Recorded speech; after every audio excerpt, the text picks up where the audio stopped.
নতুন করে নাকি মালয়েশিয়াতে আবার কলিং ভিসা চালু করেছে। যারা বিগত দিনে আসতে পারেন না তারা আসতে পারবেন। তো বিষয়টা হচ্ছে যে নতুন করে যে এই আবার কলিং ভিসা চালু করলো, এটা আমি 2-3 দিন হলো, গত 2-3 দিন হলো বিভিন্ন টিভি চ্যানেলে দেখতে পারতেছি। বাংলাদেশের টিভি চ্যানেল, তারপরে মালয়েশিয়া টিভি চ্যানেল, এই টিভি চ্যানেলগুলো তো দেখতে পারতেছি। তো যে বিষয়টা হলো নতুন করে যে কলিং ভিসা আবার চালু করলো, এটা আমার মনে হয় না ঠিক হয়েছে। কারণটা হচ্ছে যে মালয়েশিয়াতে বর্তমানে যে পরিমাণ বাংলাদেশি আছে, আপনারা জানেন যে বিগত দিনে অনেক অনেক বাঙালি কিন্তু মালয়েশিয়াতে ঢুকছে কাজের উদ্দেশ্যে। তো এর মধ্যে অনেক লোক আছে যে এখন পর্যন্ত কিন্তু কাজ পায়নি। ঠিক আছে, অনেক লোক আছে, অনেক এরকম অনেক লোক আছে যারা এখন পর্যন্ত কাজ পায়নি।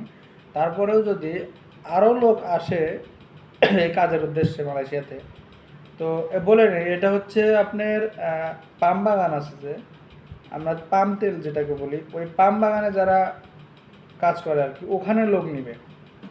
কনস্ট্রাকশন সাইট এগুলো সাইটে না, ওটা হচ্ছে পাম বাগানের ভিসা, সম্ভবত প্লান্টেশন ভিসায় লোক নিবে, যতটুকু নিউজে শুনতে পারলাম, জানতে পারলাম।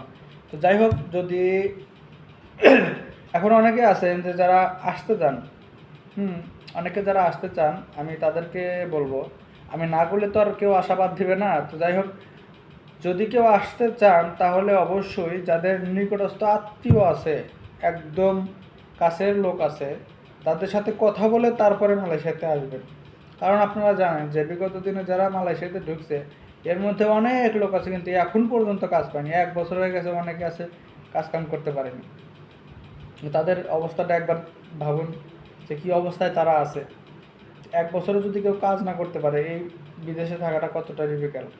তো যাই হোক, যদি কেউ আসতে চান তাহলে অবশ্যই একদম কাছের যারা লোক আছে, যারা মালয়েশিয়াতে থাকে, তাদের সাথে কথা বলে তারপরে আসার চেষ্টা করবেন। ধন্যবাদ।